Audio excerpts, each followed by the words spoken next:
আপনি যে শরবতটা খাচ্ছেন আপনি কি জানেন এটা লাশের বরফ দিয়ে তৈরি হচ্ছে?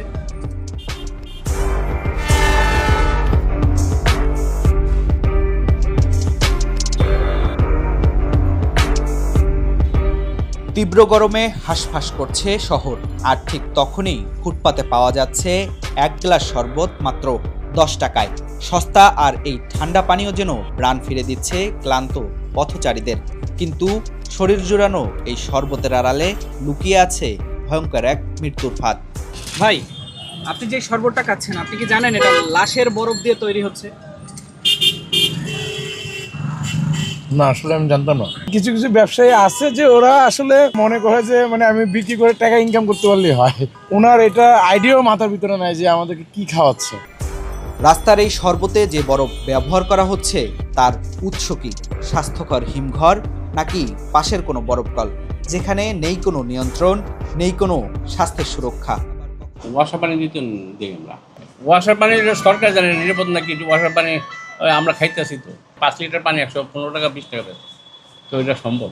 এটা আমরা মাছের জন্য বানাই, সেটা শরবতে বিক্রি হয়। অনেক সময় 2 একজন নেয় শরবতের জন্য, যারা বলে যে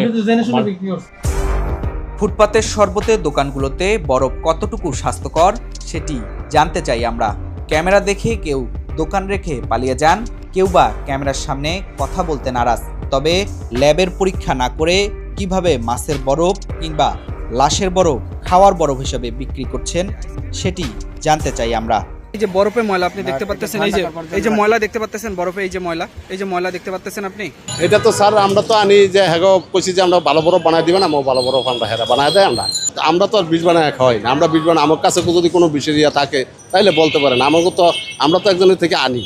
আরে ভাই, কথা একটা বলছি না, এটা গায়ে লেখা আছে এটা মাছের না কি আর লাশের। এটা বরফ তো বরফ, হ্যাঁ এটা ভালো পানির বরফ। কিভাবে বুঝলেন? এটা আমি খাইয়ে দেখছি। আপনি বিশ্বাস না আপনি খাইয়ে দেখেন। ধরো বাবা, এটা কোনো কথা হইলো না। এটা আমরা ব্যবসা করি, আমরা পয়সা বাড়াই দিই। এটা ভালো বড় পানি, আমিও বললে আনি দিতে পারি। তো আবার একটু দাঁড়ান আপনারা, আমি নিয়ে আসি।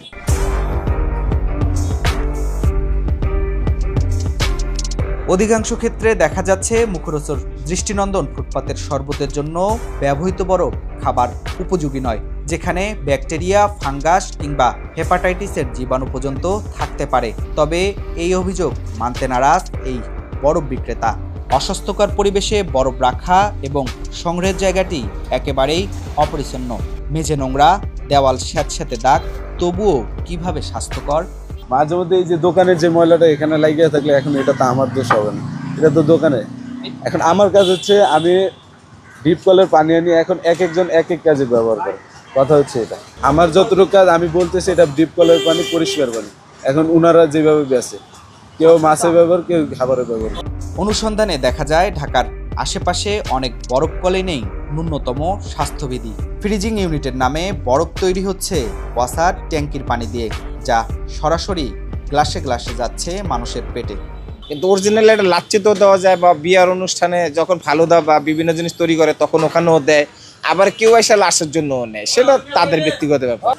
বেশি ক্লান্ত লাগলে কাজ করতে করতে হরণ নিয়ে গেলে দাপ করে 1 টুকরা আমরাও খাই আনি, এটা তেমন কোনো সমস্যা। অগর বিশ্বাস প্রতি আমরা খাই, ঠিক আছে। ওরা যদি যাইছেন যদি আমরা বিষ খাওয়া, তাহলে ওইটাই অগর ব্যাপার, কারণ আমরা তো ওরে বিশ্বাস করে খাইতেছি। বরফের সতেজতা একদিকে যেমন মাছের গাকে ঠান্ডা করছে, অন্যদিকে হাসপাতালের মর্গে মৃত্যু ব্যক্তিকেও ব্যবহার করা হচ্ছে এসব বরফ।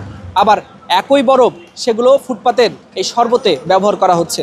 বরফ গলছে ধীরে ধীরে, কিন্তু সেই সঙ্গে গলে যাচ্ছে আমাদের স্বাস্থ্য সচেতনতা।